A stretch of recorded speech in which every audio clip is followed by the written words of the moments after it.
ரஷ்யாவில் அளிக்கப்பட்ட தவறான சிகிச்சையால் கோமா நிலைக்கு சென்ற இளம்பெண் 8 ஆண்டுகளாக சிகிச்சை எடுத்துக்கொண்ட பின்னரும் முற்றிலுமாக குணமடையாத நிலையில் இருப்பதால் அவருடைய சிகிச்சைக்கு தமிழக அரசு உதவ வேண்டும் என பெற்றோர் கோரிக்கை விடுத்துள்ளனர். சென்னை கொரட்டூரைச் சேர்ந்த நிவேதா குமாரி என்ற மாணவி கடந்த 2008ஆம் ஆண்டு ரஷ்யாவில் MBBS படிக்கச் சென்றுள்ளார்.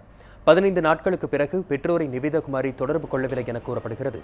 இதனால் சந்தேகமடைந்த பெற்றோர் கல்லூரியை தொடர்பு கொண்டு விசாரித்த போது நிவேதா குமாரிக்கு குடல்வால் அறுவை சிகிச்சை நடைபெற்றதாக கல்லூரி நிர்வாகம் தெரிவித்துள்ளது. இதனையடுத்து இந்திய தூதரகம் மூலம் மருத்துவமனைக்கு சென்று பார்த்தபோது நிவேதா குமாரி கோமா நிலையில் இருந்ததைக் கண்டு அவரது பெற்றோர் அதிர்ச்சியடைந்தனர். விசாரணையில் ஆபரேஷன் செய்தபோது நிவேதா குமாரிக்கு மயக்க மருந்தை கூடுதலாக கொடுத்ததால் அவரது மூளை செல்கள் செயலிழந்து கோமா நிலைக்கு சென்றது தெரியவந்தது. இந்தியாவுக்கு அழைத்து வந்த பின்னர் 7 ஆண்டுகளாக நிவேதா குமாரிக்கு பல்வேறு இடங்களில் சிகிச்சை அளித்த போதிலும் அவரது உடல்நிலையில் முன்னேற்றம் ஏற்படவில்லை என வேதனை தெரிவிக்கின்றனர் அவரது பெற்றோர். வயிற்று வலியின் காரணமாக ஒரு சர்ஜரி அப்பெண்டிக்ஸ் சைட் பண்ண போகும்போது எக்ஸஸ் அனஸ்தீசியா கார்டியோ அரெஸ்ட் ஆயிடுச்சு. So brain cells are affected. So 2008 அக்டோபர்லேருந்து இது வரைக்கும் நாங்கள் பார்க்காத வைத்தியம் எல்லாமே பார்த்துட்டு வந்துட்டுருக்கோம். எங்களால் எல்லா முயற்சிகளும் நாங்கள் பண்ணிகிட்ருக்கோம். இதை பார்க்குற எந்த ஒரு டாக்டராவது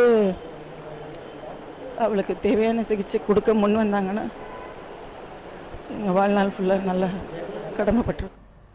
நிவேதா குமாரிக்கு தேவையான மருத்துவ உதவிகளை வழங்கி அவரை இயல்பு நிலைக்கு கொண்டு வர தமிழக அரசு உதவ வேண்டும் என்றும் நிவேதாவின் பெற்றோர் கோரிக்கை விடுத்துள்ளனர்.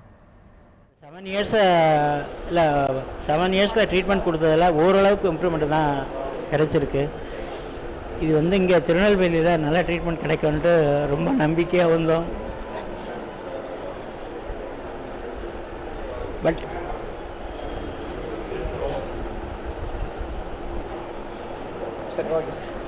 திருநெல்வேலி வீட்டுக்கு நடந்து கூட்டிகிட்டு போகணும் அப்படின்ற ஆம்பிஷனில் அப்படி இருக்க முடியலை.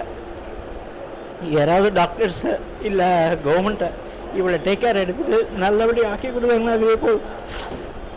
பணம் காசுக்கெல்லாம் எதுவும் ஆசைப்படலை. இவளுடைய லைஃப்பை ரிட்டர்ன் கொடுத்தாங்கன்னா பெட்டராக இருக்கும் சார். வேறு எதுவுமே